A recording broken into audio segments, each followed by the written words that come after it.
Hello guys, രാവിലെ തന്നെ കുറേ പഠിക്കണം എന്ന് വിചാരിച്ചിട്ടാണ് ലാപ്ടോപ്പൊക്കെ ഓണാക്കി വെച്ച് ഇരുന്നത്. പക്ഷേ ഒന്നും നടന്നില്ല.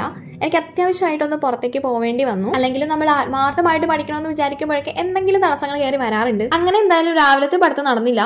ഉച്ചയ്ക്ക് ഭയങ്കര ക്ഷീണിച്ചാണ് വീട്ടിൽ വന്നെങ്കിലും ഞാൻ പഠിക്കാൻ തീരുമാനിച്ചു. കാരണം പഠിച്ചില്ലെങ്കിൽ തേയും എന്നറിയാന്നുള്ളത് കൊണ്ട് തന്നെ ക്ഷീണമൊക്കെ അങ്ങോട്ട് മാറ്റി വെച്ചിട്ട് ഞാൻ പഠിക്കാൻ വേണ്ടിയിട്ടിരുന്നു. രാവിലെ പഠിക്കാൻ പറ്റാത്ത എല്ലാ വിഷയവും ഞാൻ ഉച്ചയ്ക്ക് പഠിച്ചങ്ങോട്ട് തീർത്തു. മൈഗ്രെയിൻ ഇഷ്യൂ ഉള്ളവർക്ക് അറിയാം, ഫുഡ് അടിക്കാതെ പഠിക്കാൻ വേണ്ടിയിട്ടിരുന്ന ഒന്നും നടക്കത്തില്ല. അതുകൊണ്ട് എൻ്റെ ഒരു സീക്രട്ട് എനർജി ജ്യൂസ് കുടിച്ചിട്ടാണ് ഞാൻ പഠിക്കാൻ വേണ്ടിയിട്ട് പിന്നെ ഇരുന്നത്. പിന്നെ അങ്ങോട്ട് തകർത്ത് വെച്ച് പഠിക്കലായിരുന്നു.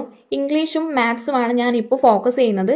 ഈ ഒരു പേപ്പർ കണ്ടില്ലേ, അതിൻ്റെ അകത്ത് ഫുള്ളും ഞാൻ ഇംഗ്ലീഷിൻ്റെയും മാത്സിൻ്റെയും സിലബസ് ഫുള്ളും നോട്ട് ഡൗൺ ചെയ്തിട്ട് ഒരു ബോക്സ് വരച്ചിട്ടിട്ടുണ്ട്.